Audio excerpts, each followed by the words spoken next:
Então, imagina tentar equilibrar uma bebida super pesada com 8,4% de álcool e ainda fazer com que milhares de pessoas deem uma aprovação quase unânime. Uhum, não é pouca coisa. Não mesmo. Bom, hoje vamos fazer um mergulho profundo nos dados técnicos de uma cerveja muito bem avaliada. É a Land of the Long White Cloud, uma Double IPA da Treehouse Brewing Company. Sim, e com uma nota de 4,27, baseada em mais de 3.600 avaliações, a gente logo vê que tem algo especial aí. Com certeza. A nossa missão hoje é decifrar as informações da fonte e entender o que torna essa receita tão cobiçada. E olha, o segredo, surpreendentemente, parece se resumir a uma única flor lá do outro lado do planeta. E não estamos falando de qualquer flor, viu? A ficha técnica revela o uso de uma variedade muito específica de lúpulo que subverte totalmente a lógica do que uma IPA forte costuma ser. Uhum. A inovação aqui começa muito antes do tanque de fermentação, direto na terra mesmo. Certo, vamos desvendar isso. Porque para entender essa nota altíssima, as nossas fontes apontam direto para Nova Zelândia. Exato. Mais especificamente para os campos da Freestyle Hops, que cultivam um lúpulo chamado Picharini.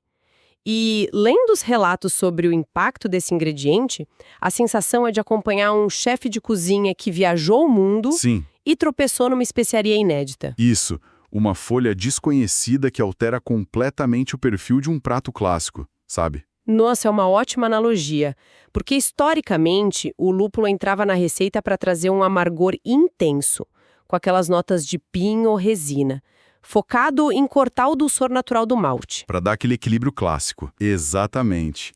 Mas o Picharini vai na direção oposta.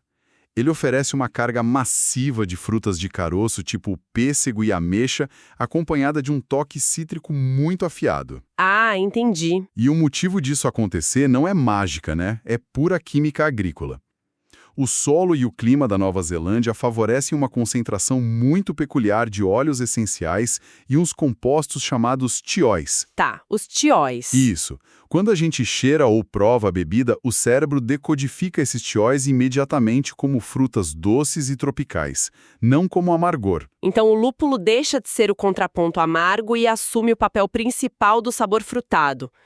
Mas aí entramos na parte visual da receita, porque a bebida é descrita com uma cor amarela bem opaca, aquele famoso aspecto hazy. Sim, o turvo. Porque a cerveja precisa ser turva. O que essa falta de transparência realmente muda na experiência? Olha, se conectarmos isso ao panorama geral, essa turbidez está longe de ser só uma escolha estética.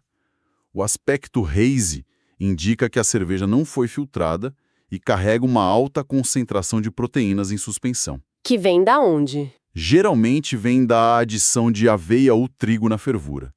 E essas proteínas atuam como pequenos ímãs que se ligam aos óleos essenciais do lúpulo. Ah, interessante. O resultado prático é que, em vez de o sabor passar rápido pelo paladar, ele fica retido nessa estrutura mais densa das proteínas, o que prolonga muito a percepção das frutas na boca. Isso ajuda a explicar os aromas relatados pelo pessoal, que menciona frutas de caroço supermaduras e até geleia de laranja doce.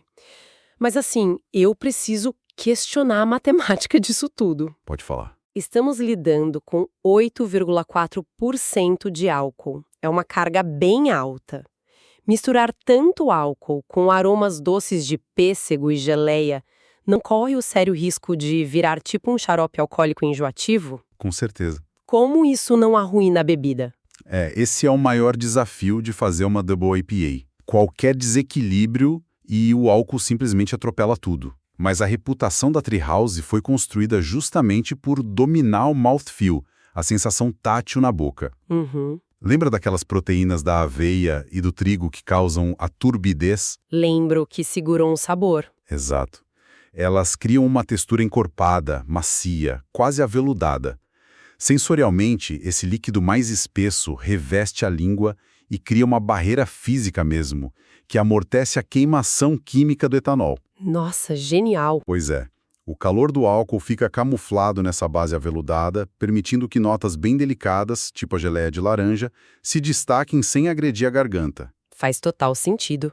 A cervejaria não apenas encontrou um ingrediente exclusivo, mas aplicou engenharia de textura correta para sustentar isso sem deixar o álcool dominar. Perfeito. E vale ressaltar que as fontes indicam que essa receita segue em produção regular, tá? Não se trata de uma colaboração temporária de marketing, mas uma linha própria que funciona como uma grande celebração à Nova Zelândia. O que ilustra muito bem como a inovação culinária está descentralizada hoje em dia. As verdadeiras revoluções de sabor não estão mais restritas a laboratórios industriais complexos. Sim, com certeza. Elas estão nascendo nos campos, na pesquisa de novos cultivos e no desenvolvimento agrícola. Uma perspectiva muito interessante para quem acompanha essas tendências. E fica o pensamento final para quem ouve a gente. Se o cultivo aprimorado de uma única planta num campo isolado do Pacífico Sul consegue redefinir completamente o padrão de qualidade de uma indústria do outro lado do mundo, quais outras inovações agrícolas silenciosas estão crescendo agora mesmo, prestes a transformar a forma como experimentamos sabores?